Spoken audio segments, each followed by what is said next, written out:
Assalamualaikum. YouTube'da belek жаңылыктар көрүүчүлөрү. Бүгүн кышында кар жааганда машинаны кандай оталдырыш керек ошол жөнүндө айтып берели. Биринчи жолу сыртка эртең менен эрте сыртка чыгасыңар. Машинаны бир сире айланып сырткы видин карайсыңар. Дөңгөлөктөрдүн желдери чыгып калган жокпу ошорду карайсыз. Кыштын күнү дөңгөлөктөрдүн протекторлору жалпы отуруш керек. Мындай болуп жалпы отуруш керек, уштап тайгаланып кетпегендей болуп.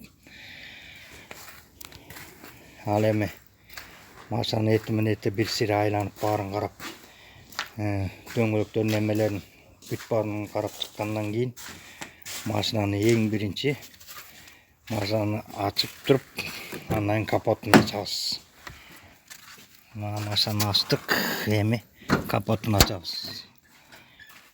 Капотун ачып туруп,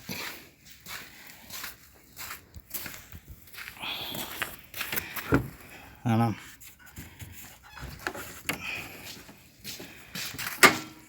капотун ачкандан кийин капотун алып тиреп коебуз. Эң биринчи мустак кезинде мотордун майын текшеребиз. Ошондо май уровенде экен, баарысын майын биринчи текшерип көрөт. Так, мына ошондо уровенде. Майды мындай кылып текшерип туруп, бир сиремесин сүрүп алып туруп кайта салабыз. Кайта моторду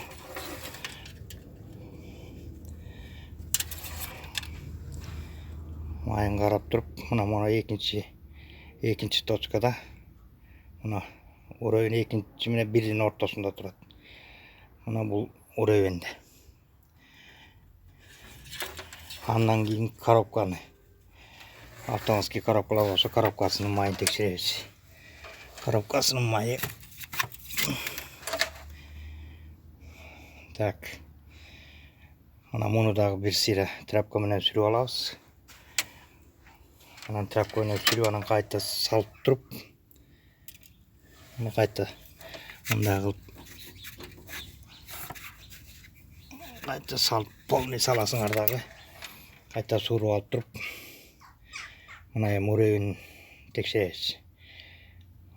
Уровень мына эки точканын ортосунда болот уровень. Азыр мына кийичине төмөнүрөөк экен, биринчи точкадан. Эми буга добавка куябыз.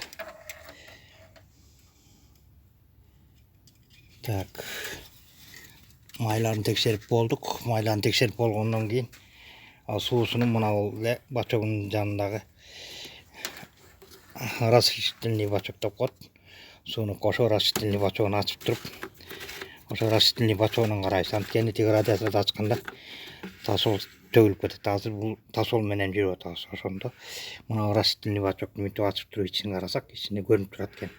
Мынтип сыркылдап дегенекей. Значит, суусу бар. Суусу нормальный деп туруп кайра жабабыз растительный бачогун. Жаап, ошентип моторду бир сире текшерип алдык. Если стеклоочистительге кыштын күнү суу куйганга болбойт, мына жерде стеклоочистителди тазалай турган суу чыга турган бачогу, бул бачокту деген бияка дагы ошол тосол куябыз. Уштап кыштын күнү тоңуп калбагандай кылып тосол куюп, ошо тосол менен лобовой тазалап жүргөнгө аракет кылабыз. Так, мунусу мынакей. Анан моторду бир сире текшерип алдык. Текшерип алгандан кийин анан эми капотту жабабыз. Май саяккан жерлерин баарын карайбыз бир сире. Эч жеринен май аккан жок, ошонун баарын карап, мынакей. Баарын бир сире карап жабабыз. Бул Одиссей 3 куб. Капотту жаптык. Капотту жапкандан кийин анан машинанын ичине, кабинага барабыз. Кабинага барып туруп, машинаны анан кийин биринчи жолу эле сразу оталдыра калбай биринчи жолу мына замокты ачып коебуз, чтобы аккумуляторлардын баары ойгонуш керек. Кайта замокты жабабыз, 5 секунд ачылат замок. Баары тең. Андан кийин уже оталдырганга болду. Эми муну ушу малый газ менен оталдырып туруп,